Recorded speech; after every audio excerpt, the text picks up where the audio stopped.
NASA is betting the moon landing on two companies. One has never landed anything on the moon. The other has never launched a rocket. That's not a joke. That's the plan. SpaceX, a company that has revolutionized spaceflight, sent astronauts to the ISS, caught a rocket booster out of the sky with mechanical arms. Has never put anything on the lunar surface. Not a rover, not a probe, not a sensor package. Nothing. Blue Origin, backed by one of the richest humans who ever lived, has never launched a single payload to orbit. Their New Glenn rocket hasn't flown yet, and NASA has handed them a $3.4 billion contract to build a crewed lunar lander. These two companies have proposed vehicles so different from each other, and so different from anything that's come before, that the only thing they agree on is the destination. Tonight, how do you land on the moon? Not in 1969 when the answer fit in a two-car garage.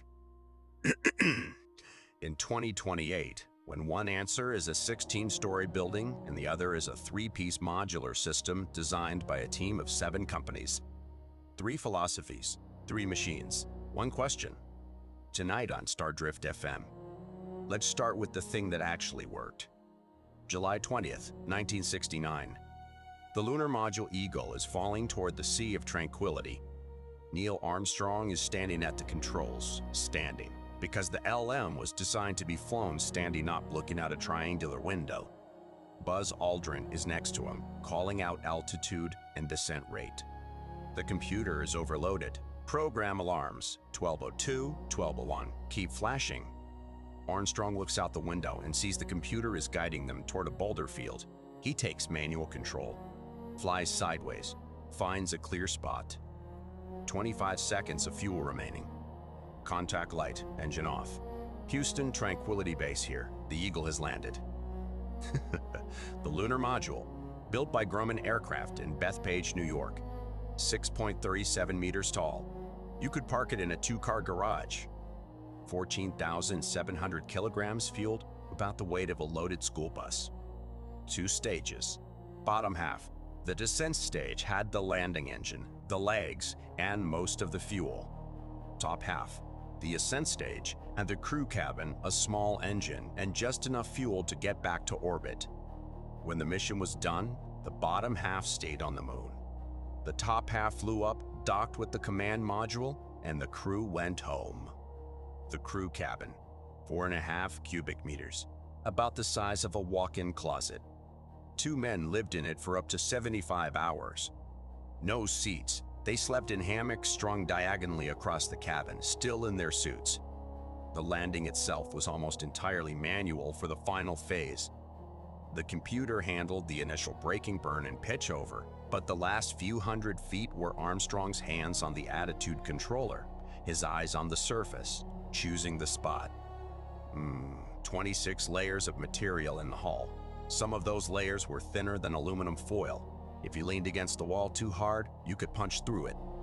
It was fragile, it was cramped, it carried no payload, just 2 people and whatever rocks they could carry in their pockets and sample bags. And it worked 6 times out of 6 attempts. That was the answer. Purpose-built, expendable. Fly it once, throw it away, build another one, get it done. But that answer expired 50 years ago, and the question is back. SpaceX's answer to how do you land on the moon is unlike anything NASA has ever seriously considered. Take a Starship, the largest, most powerful rocket ever built. Strip off the heat shield. It's not coming back to Earth. Remove the flaps. No atmosphere to steer through. Add solar panels, a docking adapter, a crew elevator, and enough fuel to break from lunar orbit to the surface. What you get is a vehicle that makes the Apollo Lunar Module look like a toy boat next to an aircraft carrier. 50 meters tall, roughly a 16-story building. Pressurized volume of about 1,000 cubic meters, larger than the entire International Space Station.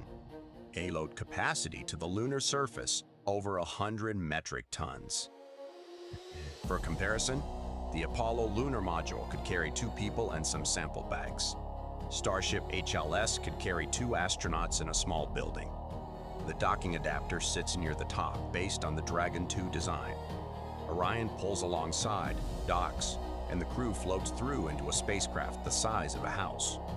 Now here's a problem nobody had in 1969. The Apollo descent engine produced about 45 kilonewtons of thrust. Manageable. A Raptor engine produces over 2,000 kilonewtons. If you fire Raptors near the lunar surface, you don't just land, you blast a crater. Regolith, fine lunar dust and rock, gets launched at hundreds of meters per second in every direction. No atmosphere to slow it down. You'd sandblast your own vehicle and anything within a kilometer. SpaceX's solution: mid-body methane oxygen thrusters. Smaller engines mounted around the midsection of Starship. At about 100 meters altitude, the Raptors shut down, and these smaller thrusters take over for the final descent. Lower thrust, less surface disruption. It's an elegant workaround. It's also never been tested. And then there's the elevator. Starship is 50 meters tall. The crew needs to get from the cabin near the top down to the surface. That's a 30-meter ride in an elevator on the moon in spacesuits. The entire Apollo Lunar Module, top to bottom, legs extended, would fit underneath the Starship crew elevator with room to spare. That's the kind of scale difference we're talking about. NASA's own Office of Inspector General flagged this in March 2026, no backup system for the elevator. If it fails, the crew is stranded 30 meters above the surface. There's no ladder, there's no rope, you're stuck. But here's the thing about SpaceX, they iterate. Starship has flown 11 times, 6 successes, 5 failures. They lost vehicles, they blew things up, they kept going. EVERT 5, first booster catch. IFT 10, first payload deploy. Every flight teaches them something, and the next one is better. Building it isn't the hard part. Getting Starship HLS to the moon requires solving a problem that has never been solved at this scale. Starship burns methane and liquid oxygen, a lot of it. To get from Earth orbit to the moon, land, and have enough fuel to get back, the vehicle needs to be fully loaded in orbit before it leaves. And one launch can't carry enough fuel to fill it. So you need tankers. Identical starships that launch, reach orbit, dock with the HLS, transfer their propellant, and come back for more. 10 to 16 of them. 10 to 16 launches. Each one has to reach the correct orbit. Each one has to dock belly to belly using RF gauging sensors to align. Each one has to transfer hundreds of tons of cryogenic propellant in microgravity without spilling, leaking, or losing it to boil off. And there's a clock running against you. Cryogenic propellant boils off. Even in the best insulated tanks, liquid oxygen and liquid methane slowly warm up and turn to gas. So every day between the first tanker flight and the last one, you're losing fuel. If something delays tanker number 12 and you have to wait a week, you might need tanker number 17 to make up the difference. This means you can't just launch 16 tankers whenever it's convenient. You need to launch them in rapid succession, potentially one every few days. That requires a launch cadence SpaceX has never sustained with Starship. They're launching every few weeks currently, not every few days. As of March 2026, the only orbital propellant transfer ever demonstrated was during IFT-3 in March 2024. SpaceX moved about 10 tons of liquid oxygen from one tank to another inside the same vehicle, internal transfer. Ship-to-ship transfer, the actual hard part, hasn't been demonstrated yet. It was supposed to happen in 2025, then 2026. It hasn't happened. And the money. NASA's Inspector General reported in March 2026 that the Starship HLS program, originally contracted at about $4 billion, is now projected to cost $18.3 billion through 2030. The cost has nearly tripled. 49 milestones completed. The critical design review pushed to August 2026. And the single most important technology, transferring fuel between two spacecraft in orbit, remains unproven. And that's not even the hard part. Blue Origin looked at the same problem and came up with a completely different answer. Don't build the biggest vehicle possible. Build the right-sized vehicle. Don't require 16 refueling flights. Require 4. Don't adapt a Mars rocket for the moon. Design something specifically for the moon. Blue Moon Mark 1, 8 meters tall, 21,000 kilograms, 1 engine. Launched on a single New Glenn rocket, no orbital refueling needed. It flies directly from Earth orbit to the lunar surface. The B7 engine. Dual expander cycle, liquid oxygen and liquid hydrogen. 44.5 kilonewtons of thrust. 3D printed, additively manufactured. Over 4,000 seconds of cumulative test time. A 17-minute continuous burn simulating the maneuver needed to raise its orbit toward the moon. For the crewed version, Mark II, Blue Origin built a team. Lockheed Martin builds the Ascent element based on Orion Heritage. Northrop Grumman builds the Transfer element based on Cygnus. Draper handles guidance and navigation. Boeing handles docking. 7 companies, 1 lander. Mark II is bigger, 15.3 meters tall, about double the cargo version. Room for 2 astronauts. Surface stay up to 30 days. 20,000 kilograms of payload in reusable mode. And the refueling? Blue Origin's Lunar Transporter, a 2-part vehicle with 3 B7 engines and a separate tanker. 4 launches total instead of 16. 0 boil-off cryogenic storage with a deployable sun shield. Liquid hydrogen kept at 20 Kelvin. $3.4 billion. Firm fixed price meaning Blue Origin absorbs overruns, not NASA. In late 2026, Blue Moon Mark 1 is scheduled to land near Shackleton Crater at the South Pole. An uncrewed cargo delivery. If it works, it will be the largest lander to ever touch down on the moon. The boring option, the conventional option, which might be exactly what you want when you're landing humans on another world. But getting there is just the beginning. You solved the vehicle. You've solved the fuel. You've somehow gotten 2 humans to the surface of the moon in a vehicle the size of a building or a 3-piece modular system. Now they have to get out and walk. The Apollo suits, the A7L and A7LB, weighed about 80 kilograms. Bellows rubber joints, limited mobility. Astronauts couldn't kneel, couldn't bend at the waist easily. Picking up a rock meant using a special grabber tool because bending over was nearly impossible. And the dust. Lunar regolith is not like Earth dust. It's sharp, electrostatically charged. It sticks to everything. It got into seals, braided surfaces, clogged mechanisms. After 3 EVAs, some suit joints were grinding. The ISS suits, the Extravehicular Mobility Unit, were designed in 1981, 118 kilograms. Limited sizing, so limited that in 2019 NASA had to cancel the first all-female spacewalk because they didn't have 2 medium-sized torsos available on station. Enter the AxEMU, the Axiom Extravehicular Mobility Unit. 8 hours of surface activity, 2 hours in permanently shadowed regions, the coldest places on the moon. About 40 kilograms, half the weight of the Apollo suit. Fits the 1st through 99th percentile of body sizes. Male and female, 4'10" to 6'4". Rear entry hatch. You climb in through the back and seal it yourself. No team of technicians bolting you in. Regenerable CO2 scrubbing instead of disposable cartridges. Sealed bearings at every joint to keep the dust out. 4G LTE communications. An HD camera in the helmet. And yes, Prada. The Italian fashion house helped design the outer layer, but not for fashion. Prada brought material science, sewing techniques for composite materials, thermal protection. The outer layer is lighter, stronger, and better insulated than anything NASA could have built alone. 700 hours of crewed pressurized testing.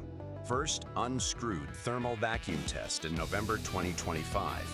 First flight units in assembly. The vehicle lands, the suit walks. But before any of that, here's a question. If Starship HLS can carry 100 tons to the lunar surface, why bother with Blue Moon at all? Why pay 2 companies to solve the same problem? Because NASA made that mistake before. The Space Shuttle. For 30 years, it was America's only way to send humans to space. The only vehicle. No backup. No alternative. When Challenger was lost in 1986, everything stopped. Nearly 3 years grounded. When Columbia was lost in 2003, grounded again, 2 years. No Americans went to space. One vehicle, one failure mode, one point of failure that grounded the entire American human spaceflight program twice. Starship burns methane, Blue Moon burns hydrogen. Different propellants, different engine cycles, different architectures, different companies, different supply chains. If one has a problem, the other can still fly. That's not redundancy for the sake of spending money. That's a lesson written in the lives of 14 astronauts. There's one more layer of difficulty that has nothing to do with engineering. Time. August 2026. 4 months from now, China launches Chang'e 7 to the lunar South Pole. An orbiter, a lander, a mini-hopping probe, and the rover looking for water ice in permanently shadowed craters. The same water ice that Artemis wants to find. The same South Pole that Artemis IV wants to land on. 2028, Chang'e 8. In situ resource utilization tests, extracting resources from the regolith. 3D printing with lunar soil, testing construction techniques for a permanent base. 2030, crewed landing. Long March 10, a brand new heavy lift rocket. Chang'e crew vehicle, Lanue lander, all in active development. 6 missions, 6 successes, no cancellations, no restructurings, no 5 different programs across 4 presidents. EP01 covered this in detail. The scorecard speaks for itself. The math. Artemis first landing early 2028 if it doesn't slip. China's crewed landing 2030 on track. 2-year gap. Sounds comfortable. But Artemis has slipped from 2024 to 2025 to 2026 to 2028. Every single time later, if it slips once more, the race becomes a tie, or worse. And by August 2026, while NASA is still doing Starship HLS design reviews and replacing seals on SLS, China will already have hardware on the South Pole, scouting, mapping, measuring water ice. This isn't about flags. EP01 covered the geopolitics, but is relevant here because it means NASA doesn't just need to solve the engineering, it needs to solve it on a timeline. And every delay to orbital refueling, every pushed CDR, every rolled back SLS for a seal replacement tightens the window. The hardest part isn't just building the hardware, it's building it fast enough. So you have 2 landers, a suit, a rocket, a capsule. When do you actually go? Not yet. March 1969, Apollo 9, 3 astronauts, low Earth orbit. They tested the Lunar Module for the first time with a crew. Spider, that was the LM's name, separated from the command module, fired its engines, flew independently, then redocked. No moon trip, just orbit. Prove the hardware works before you trust it with a landing. 4 months later, Apollo 11 landed on the moon. Artemis III is the Apollo 9 moment. Mid-2027, 4 crew launch on SLS and Orion. But they don't go to the moon. They go to low Earth orbit, dock with Starship HLS, maybe dock with Blue Moon too, test the interfaces, test air and water crossover between vehicles, put on the AxEMU suits and try them in microgravity. It's the dress rehearsal for the dress rehearsal. And if you think that sounds overly cautious, Apollo 9 was the 3rd crewed Apollo flight. Artemis III will be the 2nd. Same logic, different pace. The real thing, the landing, is Artemis IV. Early 2028. 4 crew launch on SLS, 4 days to the moon. Enter the near rectilinear halo orbit, a long looping path around the moon. Starship HLS is already there, pre-positioned and fully fueled from those 10 to 16 tanker flights. 2 crew transfer from Orion to Starship. The other 2 stay in Orion. And then Starship drops. South Pole, near permanently shadowed craters. Terrain that hasn't seen sunlight in billions of years. Surface operations for roughly 6.5 days. Then ascent back to orbit. Crew transfer back to Orion. 4 days home. Artemis V follows late 2028. Blue Moon Mark II, 2nd landing. Different vehicle, same destination. Both systems operational. Everything has to work in sequence once. This is it, the part that keeps engineers awake. You can build the vehicle. You can fuel it in orbit. You can fly it to the moon. You can dock it with Orion and transfer the crew. All of those are hard. Some of them have never been done, but every one of them has time. Time to troubleshoot. Time to abort. Time to think. The powered descent does not have time. It starts with the deorbit burn. Raptors fire. Starship HLS leaves its parking orbit and commits to the surface. From this moment, there is no abort. The vehicle doesn't have enough fuel to stop, turn around, and climb back to orbit. It's going down. Coast phase, then the braking burn. Raptors firing hard to shed velocity. And during that burn, the LiDAR terrain relative navigation system is working, scanning the surface, matching what it sees against preloaded maps. This is critical at the South Pole, where permanent shadows make visual references unreliable. The system has to know exactly where it is by matching terrain shape alone. Hazard detection. The onboard system scans the landing zone and selects a safe spot in seconds. Boulders, craters, slopes, anything that could tip the vehicle or damage the landing legs gets flagged and avoided. The system picks the best option and commits. 100 meters above the surface, Raptors shut down. Mid-body thrusters take over. This is the transition point, going from the raw power of engines designed for Mars to the precision of small thrusters designed specifically for this moment. The vehicle slows, descends, the dust barely moves. Touchdown. And then the elevator starts to descend, 30 meters. 2 astronauts in suits that weigh 40 kilograms on Earth and about 7 kilograms on the moon, riding down the outside of a 16-story building that's sitting on the surface of another world. The hatch opens. Gray dust stretches to the horizon. Peaks of eternal light catch the sun at the rim of Shackleton crater, while bottomless shadows fill the crater below. Temperature in the sunlight, about 100 degrees Celsius. In the shadows, minus 230. This is the hardest part. Not because the engineering is the most complex. The refueling is more novel. The suit is more intricate. But because this is the moment where everything has to work at once. The thrusters, the LiDAR, the hazard detection, the landing legs, the elevator, the suits, the comms. One failure in a chain of systems that have never been tested together on the actual moon with actual humans aboard. No simulation covers every variable. No test flight replicates lunar gravity, lunar dust, lunar temperatures, and lunar terrain simultaneously. The first time all of these systems work together in the real environment is the mission. That's the hardest part, not any single component. The combination, the everything at once. 3 philosophies. Apollo said, build it small, fly it once, throw it away. It worked 6 times. Then we stopped and forgot how to do it. SpaceX says, build it enormous, iterate until it works, except that you'll lose some along the way. 11 flights, 5 failures, 6 successes, and counting.